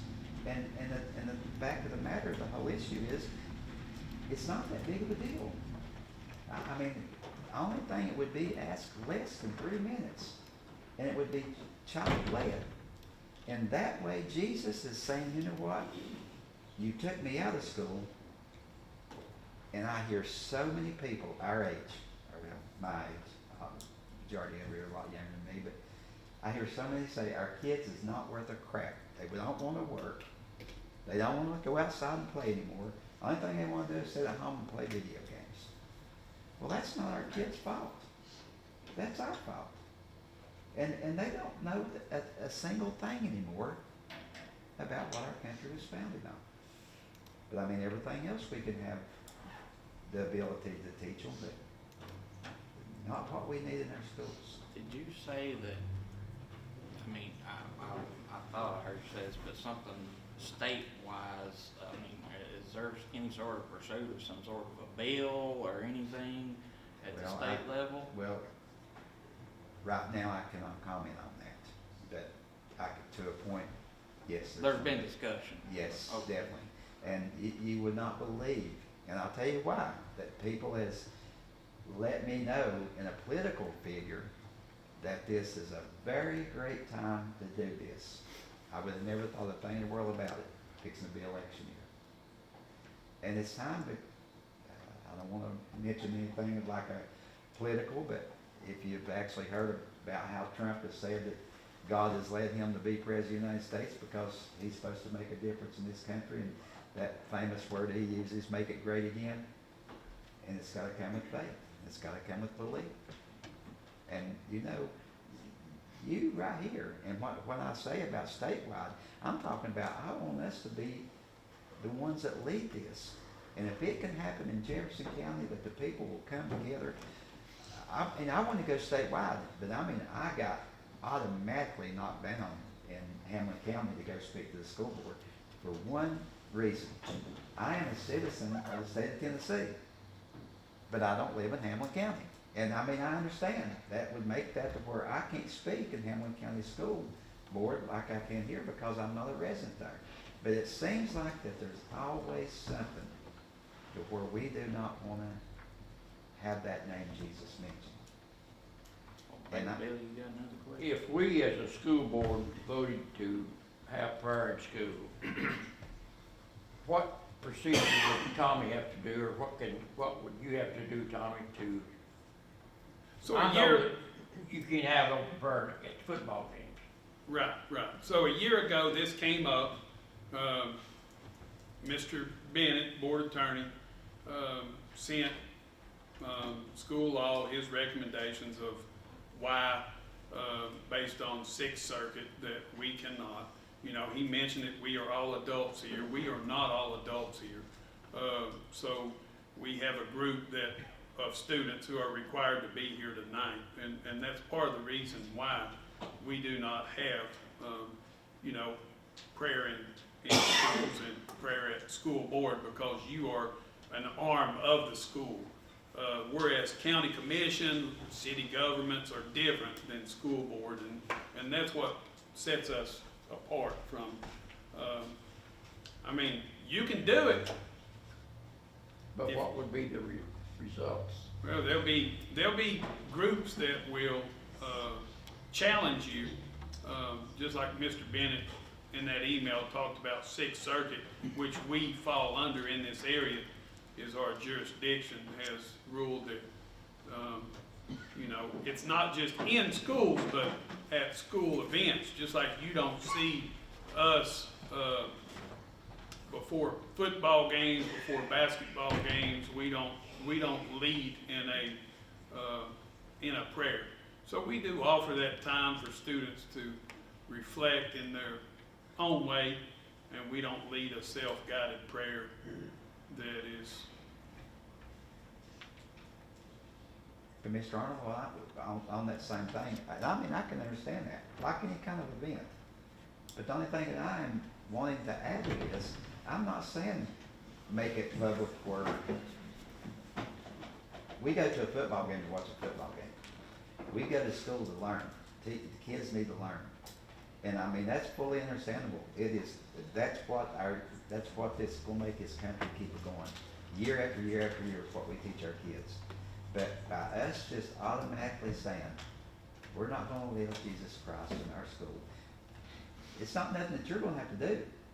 And I do not believe that they would be a principal unless they just do not believe in God, that would actually say that we cannot let this be child-led or student-led to where they can be one or two students be picked out. What should actually say students that would be able to do this, that would want to be able to do this? And they are still parents that goes to school at church, and they are still kids that's raised up at church. But we live in such a fast-paced world. Just like you all, look here, you're still here after 8 o'clock tonight. It's like we're going so fast. And the number one thing that we don't have time for is our Lord and Savior Jesus Christ. We just don't have time for him. But you take 3 minutes. This is already said ahead, just like anything else, clubs that we have in schools. But if that is said ahead of the system for a week or for a month, that we have children that can come up there through with the parents help them or whoever wants to help them, a student counselor, a counselor at school, a short prayer or a short verse first and then a prayer, then pledge allegiance over the school. Wow. And then we are saying we're actually putting Jesus Christ back in our school system. Sure. And that's it. That is it. And I know that there's going to be fights, but we got one thing on our side, is that we still believe in Jesus. We got him on our side. And he's just asking us, when we stand up as adults and men, and let's let this happen, and let's just give it a try and see. And I know lawsuits are probably going to be coming about, and people, the ACLU is going to come, and I've been told if I do get that chance to go to Nashville, if it ever passes the Senate, my life will be a living hell, because that's when the ACLU will step in. But if I don't do it for the Lord, if I don't do it, and if I don't ask you all to help me, if you all do not take control and say, yes, I'm going to make a difference here in this county. And if this county does it, I can promise you all the other counties are going to say, well, you know what? We're going to do the same thing Jefferson County does. But we need to be the first ones to say, let's give this a try and let's see what happens. So, one thing is, we mentioned about a student-led prayer, so, we're not a Christian-based school, we're not a private school, so we follow by guidelines of the state. So, we have students who are of all faiths, denominations, believers, non-believers. So whenever a student's called up and they're an atheist and they give a prayer that is of the atheist faith, then how's our community going to react to that? Are we fine with anyone's belief being said over a loudspeaker and going out to be proclaimed to other students? So we are not of, as a public school, we are not of one faith, one religion. We are not of one belief. We don't teach one doctrine. But we give our students and our staff time to reflect and to issue their own beliefs and faith during their time at school. So that's where we stand right now. That's where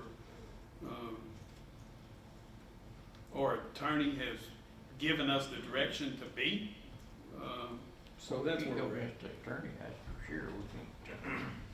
Like he said, there would be lawsuits, there would be a pathway. So, about a year ago, I actually brought this up to the lawyer, and kind of like you, just because a year went by doesn't mean I've forgotten about it.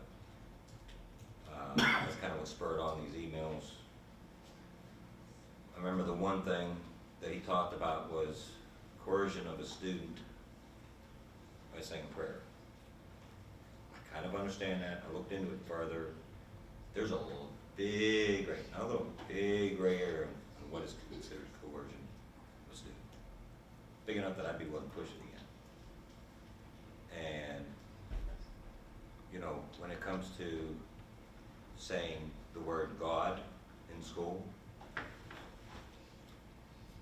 I think just about every religion has a God.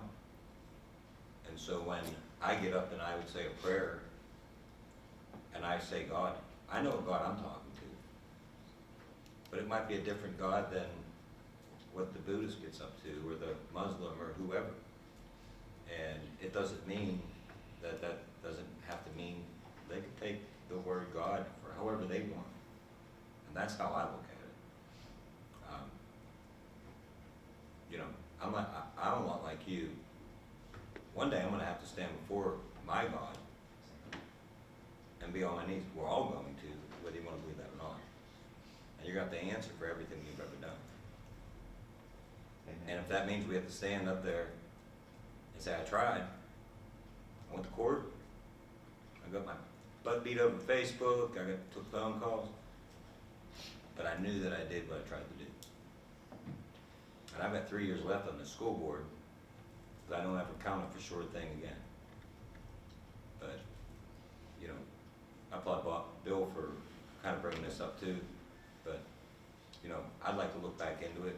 Sixth Circuit, that's just they're rolling. Our lawyers, Mr. Bennett, very, very good lawyer, but that's just his recommendation. And, if we decide to implement it, do we get sued? Sure. What's the implications of what's going to happen to us? Well, Mr. Hardy, I just think it's just gonna have to be somebody that's willing to take that chance. And like I say, there's not a doubt in my mind that this cannot be done. And I know, but the only thing I just go back to say, your great-great-great-grandparents, you look back and you see there was one time when people would stand up and want to fight. But people are so scared to say, people has told me, the teachers has told me, they got a family, they can't afford to lose their jobs. They would love to see this happen. But it's such a touchy subject, just like what Mr. Arnold wants to kind of push it from what the lawyer says. It can't be done. It can be. Our Lord and Savior Jesus Christ can do it. But it's got to come from us to want to put forth the effort to say, We wanna be a county that's gonna stand up. He's the one that makes the impossible possible. Exactly right. And Exactly. everybody here, I can would probably admit that if there's someone that's gonna poke the bear, I'll poke the bear. I'll do it. I don't care. So, Mr. Chairman? Yes, sir. I guess I thought it was I'm gonna tell everybody else to do it, and I didn't. I guess the question, I'm just looking at it from a kind of a practical point of view. If we explore this further, I think we have to ask ourselves, what are we as a board willing to endure for, put up with it, put up locally? What are we willing to spend on lawyers? And what are we willing to, how much attention are we willing to draw to our district? Because we will draw a lot of attention, both statewide and nationally, to this district. I'm not saying that should be something that we don't do this because of, but I think when we go into this, we need to know what the consequences and the pushback is going to be. Just like this gentleman said, it's going to be, it's going to be substantial. Now, that doesn't scare me. Right is right and wrong is wrong, but we need to know before we start driving the wrong way on a freeway what the consequences could be.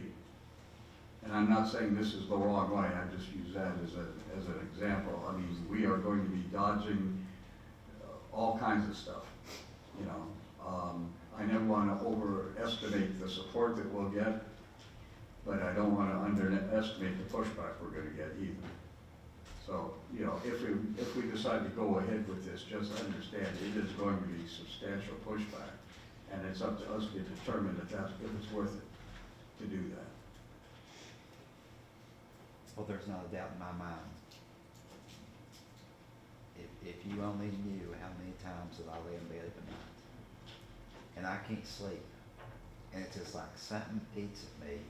You need to do this, you need to do that, and I'm trying to do it, but it always comes right back to here. This is where I need my help. And just like I love sitting here. I could have got up and walked out right after I got done with my speech. You all have got a hard job. You got decisions you got to make. But for some reason, God is telling me that you all can do this. But it's got to take everybody. It's got to take the whole group. But, I don't think that it will come to the part that we would not have help if it ever came to the point of lawsuits, because people are really wanting to go back to the way it used to be. People really want to see our country back the way it used to be. But as long as we do not believe that Jesus Christ cannot make a difference, we are really wrong. And we are going to see it one day. When another 9/11 happens, we'll all be back on our knees saying, "Oh God, don't let this happen. We're sorry. We'll make a difference." And when it all goes away, we may hear a bad word to us or something. If you try to do anything about Jesus, I'll make sure that you're destroyed. But I can promise you, if this county would come together, and it's got to start at the school board, and I really don't think you're going to have many teachers that's not going to say, we could be on board with this, but we don't want to lose our jobs. I wouldn't want nobody to lose their jobs. But I can guarantee you that this county would stick together and say, let's give this a try. Let's see what the outcome is, as far as just bringing it out and say, we want to see what takes place. And Mr. Arnold, you could really and truly do that. You could say, you know what? I just want to see what the people have to say about that. I went and talked to the Standard Banner this morning, and they're giving me this little thing, how much it costs you to put a little ad in there. It's either this or this size here. I said, well, I'm going to put something on the main front page, the whole front page. And she said, well, you don't need to talk to me. You need to talk to the new owner of the Standard Banner. And she's very nice. And she said, we'll see what we can do. So people are want to be nice. And I just know. I know in my heart that there's no doubt that this is not going to happen. Prayer will be back in school. A Bible verse will be read, and we won't be ashamed of it. We will not be ashamed of Jesus Christ. and manifest you, I will support this. So, Thank you. yes, sir.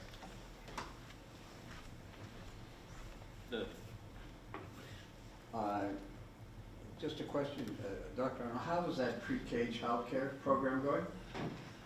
Yeah, I was in that room today, so it is full. I believe that we had maybe one late addition that wanted in. We're full. We told them that there was some vacancies at other pre-Ks. So we kept that out at 20, and we started the year with 20. So we're really doing very well. I was in that room today. So they're very happy. A lot of employees are excited. You know, that's just not that's any employee within our school system it's open to. So. And last question, on the concerns for the online fundraiser, what are the concerns that, is it the school or the school district, or is it the finance department? I don't know, with the public comment on the online fundraising, what are the concerns with that? So it's not just online fundraising, it's, you wanna, We have a couple of different policies that we have to just follow. Could you come up to the mic? she loves to.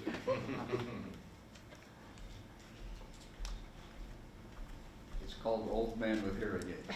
That's right. We have a couple of different policies that we're following by the guidance of the state as well. So with school support organizations, any of them, we just have to be careful with what we open up.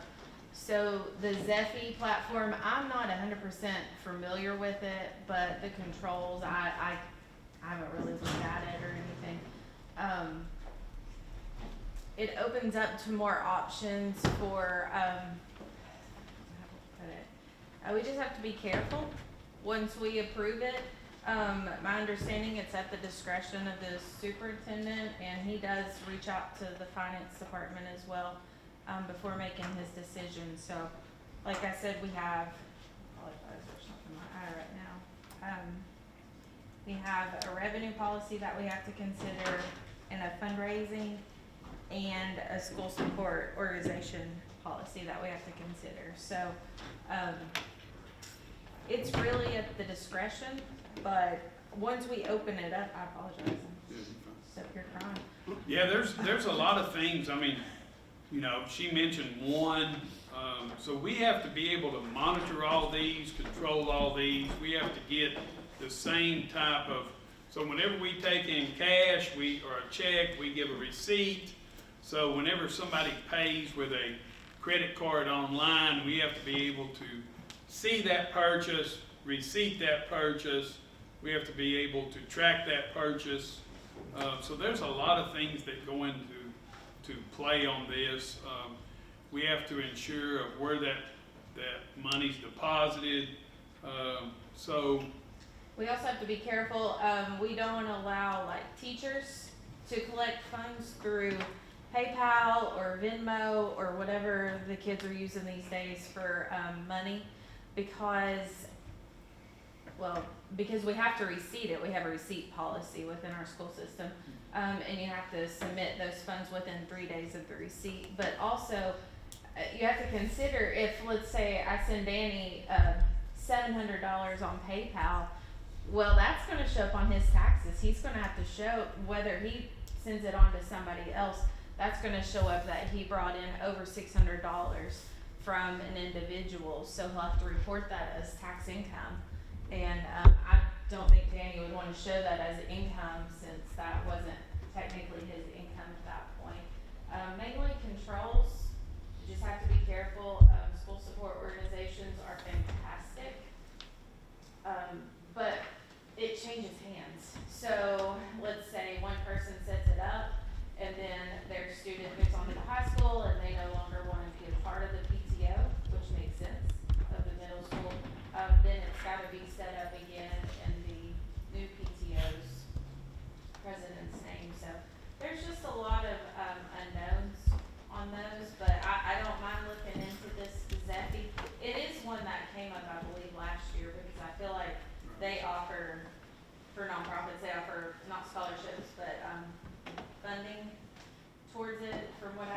I've read about Zeffy, I've just never personally used it.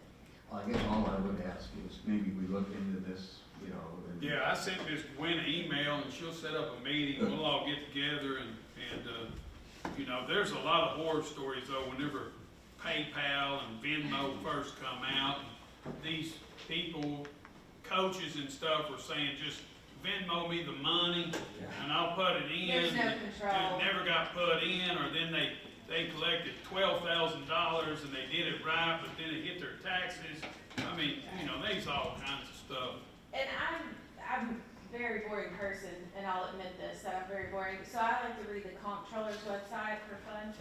And it's very interesting, and you can see, and my #1 goal is for our school systems and our county to stay off that website. I don't ever want to send the paper for anything that could have just been a misunderstanding or whatnot. And so when you open up those type of fund collections, it's just red flags. Every class I go to, there's just a lot of red flags there. So we just have to be careful before we approve it. Thank you. So, you mentioned it was policy, is that through the state, or is that We have our school local? board policy that we follow on just revenue collections, like I mentioned, the 3-day receiving. We have school support organization policy that we have to follow, but we also have internal controls. I believe she stated it, the internal funds control, bookkeepers call it their Bible. That's also guidance for school support organizations. Okay, but it's not on a state level policy, this is, The internal Yeah. school manual funds, I'm not even sure what it's That's on the officially state called. level. That's state level, and we have to follow, that's what we're audited by. thank you. Anybody else? So, maybe bringing this up at the business session, but, I imagine everybody here knows news. Last year, we had Rush Strong Playground, which was basically dilapidated at the time, completely got redone, it's completely brand new. And Luz was over at Rush Strong for 17 years, she served as a resource officer, still currently is a resource officer at the school. Sat up there several times, just kind of watching the kids and just the noise, and you see the kids running around. And every time I go by there, you can see it from the highway, my first thought is, man, Moose would pull up. It's like, this is so Moose. So what I'd like to do is, I've spoken to several people, and Amy's on board with this too, and I appreciate that. I'll be coming before the board at the business meeting to dedicate that Rush Strong Playground to Moose and have a sign put up there, just commemorating him for his service over there. And anybody that's from Strawberry Plains and has gone there knows what he has